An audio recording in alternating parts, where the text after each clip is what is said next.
आज आपण नोव्हेंबर महिन्याचं मिथुन लग्नाचं मासिक भविष्य जाणून घेणार आहोत। या महिन्यात नवीन नोकरीच्या संधी निर्माण होतील। सध्याच्या नोकरीत प्रमोशन मिळण्याची शक्यता पण आहे। व्यवसायाच्या दृष्टीने नवीन व्यवसाय सुरू करता येतील। विशेषतः मेकॅनिकल किंवा इलेक्ट्रिकल इंजिनिअरिंगचे संबंधित क्षेत्रात हा योग आहे।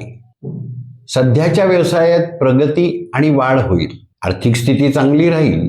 नवीन आर्थिक संधी मिळतील, पण त्याच वेळी गुंतवणुकीत वाढ होण्याची शक्यता देखील आहे। विवाह योग असलेल्यांसाठी हा काळ अनुकूल आहे। प्रेम विवाह आणि अरेंज मॅरेज दोन्हीसाठी योग्य काळ आहे। विवाहित जोडप्यांमध्ये मात्र काही मतभेद होऊ शकतात, त्यामुळे संयम आणि संवाद महत्त्वाचे ठरतील। आरोग्याच्या बाबतीत मोठा त्रास नाही, मात्र मानसिक एकाग्रतेचा अभाव होऊ शकतो, त्यामुळे वाहन चालवताना काळजी घेणं देखील आवश्यक आहे।